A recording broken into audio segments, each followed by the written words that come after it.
All right, West Coast Swing Dancers, how the heck do you do this pattern right here? Well, I don't want you to mindlessly do that pattern, whether you're a beginner or an advanced dancer. We're gonna walk you through how to get there because it comes off of a basic move called a fold. Let's go back earlier than that. Every move that we teach is a push, pass, or whip. So this is a left side pass, right?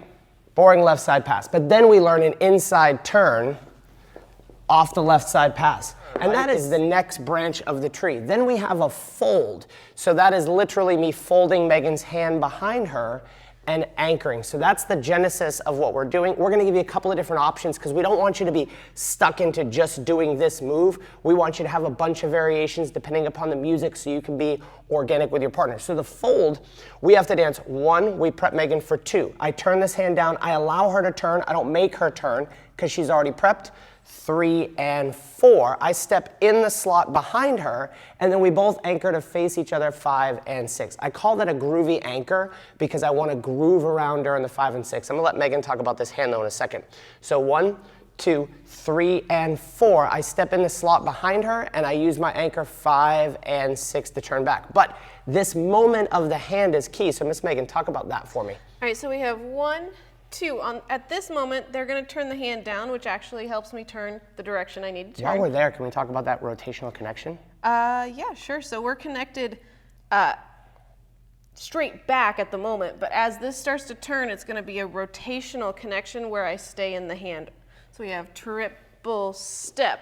Right here, if I don't feel a whole lot of movement, I'm going to assume it's an anchor and stay connected that way. If I feel it go faster, it might be something different. Which is what we're gonna get to at the end of the video. So that's why you have to go slow and do everything on time, boring, basic first, so that when we change something, it creates something cool. So 1, 2, 3, and 4, 5, and 6. But then we have an option for a sweep, and the sweep is gonna replace the anchor. We're gonna dance 1, 2, 3, and 4. Instead of tripling, we're gonna sweep 5 and step 6, creating that stretch at the end of the anchor. Make sense? So we're using the sweep to replace the triple step.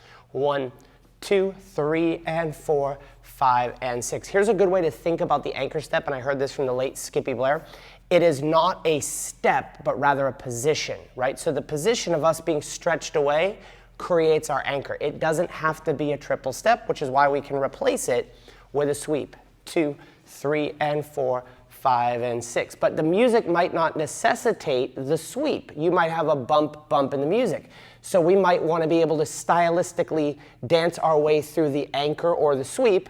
1, 2, 3, and 4. We bump 5, 6. So how the heck did we do that? You want to describe that, Miss Megan? Sure. So we have 1, 2, 3, and 4. I have a tendency to go the same direction that I am for the first one, bump, and then turn, and then put my foot down. One more time. I'm going to talk about how I bump. There you go. 1, 2, 3, and 4. I'm going to bump into this. I'm stepping, like Megan said, forward. 5 and, right? Little bump and together. So I'm not changing all of my weight. I'm partially changing, maybe with a little hip, maybe with a little shoulder. 5 and 6. A little hip. 1, 2, 3, and 4, 5, and 6. But the really cool one we did was this, which adds a lot to it. So what the heck happens here? Megan talked about it earlier. This hand, we want it to be chill. That's why we do all the boring basics before it. 1, 2, 3, and 4, because that's chill. If it turns fast, I can pull her out of that, right? I've accelerated her and pulled her forward onto her left foot. So we have 1, 2, 3, and 4. We begin to turn around 5 and 6.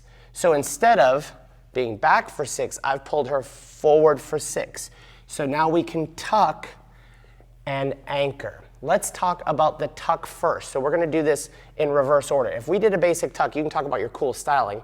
1, 2, we do this cool tuck. Let's talk about how you do this. I'm going to really wind into this tuck. So as he pulls me in, I'm going to wind a whole lot in.